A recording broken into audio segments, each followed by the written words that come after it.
વેફરના બે ત્રણ પડીકા લઈ આવ્યા હતા. મેં કીધું કેમ વળી અચાનક મન થઈ ગયું લઈ આવવાનું. હા ભાઈ ઈ જ કહું ને, ખાવું જ જોઈએ હવે જેવું છે. અડધી કલાક પછી જાય એ પક કરવાનું હોય કરવાનું. ઓલું દૂધ કોલ્ડિંગ કરો. હે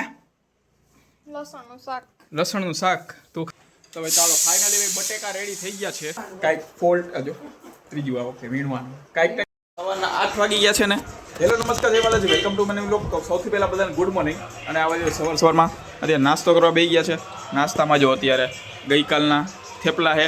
ભાઈ આ વેફર ને આ 2-4 દી પહેલાં જો આ વેફરના 2-3 પડીકા લઈ આવ્યા હતા. મેં કીધું કેમ વળી અચાનક મન થઈ ગયું લઈ આવવાનું. હવે આજે ખબર પડી હું કામ લઈ આવ્યો, કારણ કે હવાના પર મને ભાખરી ન કરી. એટલે જો વેફર ગાંઠિયાના ચા ટોસ ને ખારીને બસ એવું જ છે. અત્યારે ભાખરી નથી કરી.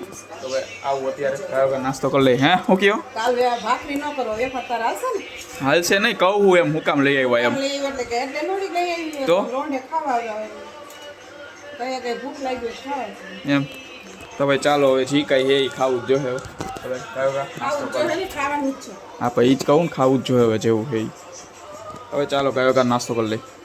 8 વાગી ગયા છે અને ભાઈ ફાઇનલી ભાઈ અત્યારે ઓફિસે જવાનો ટાઈમ તો હજી વાર છે.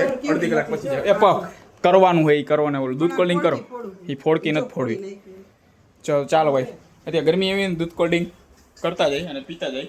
અને હવે જો ઓલી ઠેક હવે ઠેક અને 9 વાગે હવની ગામની છેલ્લે ઉઠીને બિચારી આવી જાય. છેલ્લો દી હુઈ લીધું બપોર લગી એટલે 9 વાગ્યા લગી 10 વાગ્યા લગી આવી જાય. તોય વહેલી ઉઠી ગઈ, બાકી 10-11 વાગે નીચે આવે. શું હોય જાને આઈડ નો દઈએ કા કાલથી તો કોલેજ ભેગી કે નહીં જા. જોઈ કાલથી ચાલુ તો થાય છે, નક્કી ન હોય ભાઈ. મન ન હોય તો ભાઈ કેન્સલ રાખે એવું છે. ભાઈ ચાલો અત્યારે તો આ જી કાંઈ આપે એ પી લો અને પછી ભાગું ઓફિસે 9:30 વાગે. 8:30 વાગી ગયા છે ને ફાઇનલી ભાઈ ઓફિસેથી અત્યારે ઘરે આવી ગયો છો.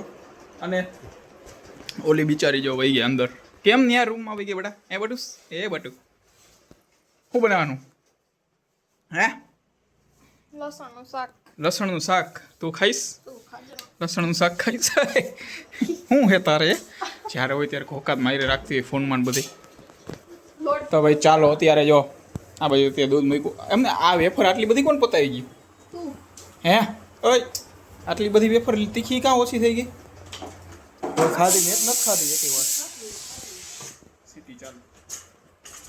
તો ભાઈ ચાલો જો આ બાજુ સિટી થઈ ગઈ છે. તો ભાઈ ચાલો ફાઇનલી ભાઈ બટેકા રેડી થઈ ગયા છે. એમાં હું બટેકા વાપવા બેઠા હતા. ટ્રાય કરીને કરે ફીડ પછી ચાલુ કરી. તો હવે ચાલો ફાઇનલી ભાઈ સિટી બંધ થઈ ગઈ છે અને કુકરમાંથી જો નીકળી ગયા છે અત્યારે બટેકા. તો હવે અત્યારે કારણ કે બનાવવાની છે પાણીપુરી. તો ભાઈ આ બાજુ જો અત્યારે તો ફુદીનો તો અત્યારે ફોલવા માંડ્યા, સુધારવા માંડ્યા છે. એ કંઈક કહેવાય હમણાં કંઈક બોલી સુધારવાનું કહીશ ને તો એમ કે ફોલવાના હોય, ફોલવાનું કહીશ ને તો એમ કે સુધારવાના હોય. એમ દર વખતે હું કહું ને એટલે કાંઈક ફોલ્ટ હજો ત્રીજું આ વખતે વીણવાનું કાંઈક ને કાંઈક તો આમ ફોલ્ટ કાઢે જ. પોતાનું હમણાં કંઈક મેં ફોલ્ટ કાઢ્યો હોય તો ડાયરેક્ટ આમ કહેવા માંડે. તો ભાઈ ચાલો અત્યારે બનાવવાની છે પાણીપુરી. તો ગાજી પૂરી બધું લેવા જવાનું છે. લઈ આવી તું એ બધું લેવા જવાનું તારે? તું લઈ આવશ? હું લઈ આવું? ઓહ લઈ આવશ કે લઈ આવું? હે ઓકે કેટલી લેવી જોઈએ? 100 માં નો થાય. 100 તો આ એકલી ખાઈ જાય, કાંઈ વધતી નથી.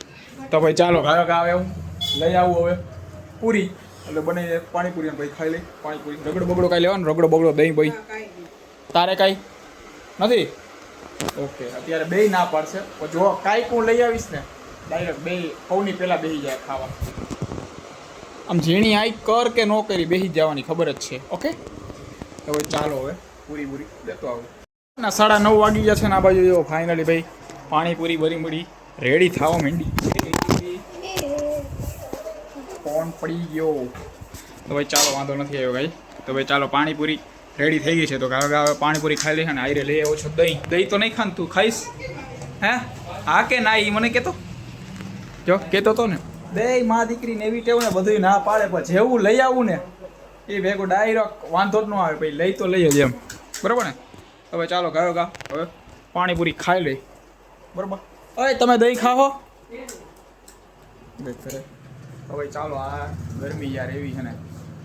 હાલો ભાઈ પાણીપુરી ખાઈ લે. આ સાથે આજનો વ્લોગ પૂરો કરીએ છીએ. વ્લોગને લાઈક કરી નાખજો અને ચેનલને સબસ્ક્રાઈબ કરતા જજો.